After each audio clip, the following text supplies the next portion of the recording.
How global economy is slipping into recession part 1। ये post उनके लिए है जो मिडिल ईस्ट वॉर को सिर्फ ऑयल प्राइसेस तक देख पा रहे हैं।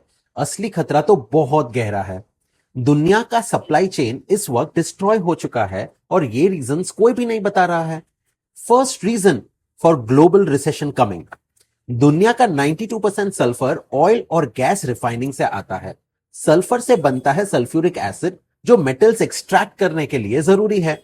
अगर क्रूड रिफाइनिंग नहीं होगी तो सल्फ्यूरिक एसिड नहीं बनेगा।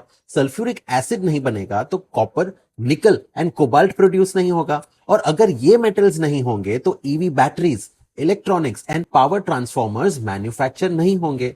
The whole manufacturing ecosystem will collapse. Second reason, Taiwan अपना मेजॉरिटी नेचुरल गैस कतार से बाय करता है और ताइवान के पास सिर्फ कुछ दिनों का गैस रिजर्व बचा है। अच्छा, ये तो पता है ना, इंडिया के पास भी बहुत ज्यादा रिजर्व अभी गैस का नहीं बचा है। तो ताइवान की सेमीकंडक्टर कंपनी जो 90% एडवांस्ड चिप्स बनाता है, अगर उसको पावर जनरेशन के लिए गैस नहीं मिलेगी तो सेमीकंडक्टर के चिप्स कैसे मैन्युफैक्चर होंगे? AI databases, smartphones, electronics and military hardware सबका मैन्युफैक्चर बंद हो जाएगा। थर्ड रीजन, दुनिया का 1/3 nitrogen fertiliser feedstock strait of Hormuz से पास होता है और अगर ये फर्टिलाइजर सप्लाई स्टॉप हो गया तो एग्रीकल्चर आउटपुट 50% से गिर जाएगा। That's a big thing and there will be huge famine, मतलब दुकाळ भी आ सकता है। खैर, ये एक extreme and worst case scenario है। स्ट्रेट ऑफ हॉर्मस बंद होने से पूरी दुनिया की बुनियाद हिल सकती है। अगर इससे मैन्युफैक्चरिंग स्लो डाउन आ गया तो ग्लोबल इकोनॉमी को रिसेशन में जाने से कोई नहीं रोक पाएगा। I don't want to exaggerate and instill fear, but just want everyone to stay cautious and make it a point to not waste any natural resource of the country, which is scarce. USA is actually defeating China in this US-Israel versus Iran war. How? Let's see.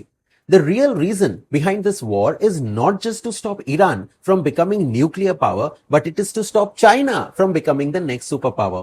ये game supply chain and input cost की है। USA की strategy अब clear दिख रही है, China को मिलने वाली हर सस्ती सप्लाई लाइन को ब्लॉक करना।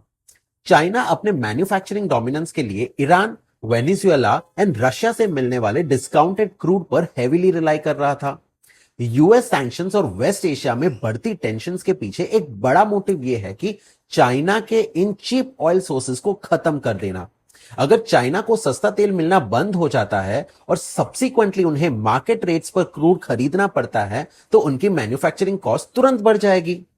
इससे factory of the world that is China की रफ्तार धीमी हो जाएगी और ग्लोबल मार्केट में उनका डोमिनेंस कमजोर पड़ जाएगा। ओके, दूसरे एंगल से देखते हैं। यूएस के इंटरनल डेटा को देखकर एक इंटरेस्टिंग पैटर्न नजर आता है। According to recent reports, US crude oil production record levels पर है और उनकी कमर्शियल इन्वेंट्रीज भी मैसिव बिल्डअप हुई है। जब उनकी क्रूड ऑयल इन्वेंट्री लेवल इतनी ज्यादा हो तो यूएस के लिए फायदेमंद तभी होगा जब global crude oil prices high होंगे। हाई क्रूड प्राइसेस का मतलब है यूएस ऑयल एक्सपोर्टर्स के लिए हायर रियलाइजेशंस। जब एक्सपोर्ट से ज्यादा पैसा आएगा तभी तो यूएस अपनी इकोनॉमी के ऊपर लगे ह्यूज डेट और इंटरेस्ट बर्डन को हैंडल कर पाएगा। इसका सीधा मतलब यह निकलता है कि हायर ऑयल प्राइसेस यूएस के लिए डबल विन सिचुएशन है। एक तरफ महंगा तेल चाइना की इकोनॉमी को स्लो डाउन करेगा क्योंकि उनकी मैन्युफैक्चरिंग महंगी हो जाएगी। दूसरी तरफ अमेरिका अपने सरप्लस ऑयल को दुनिया भर में ऊंची प्राइस पर बेचकर अपना डेट कम कर सकेगा।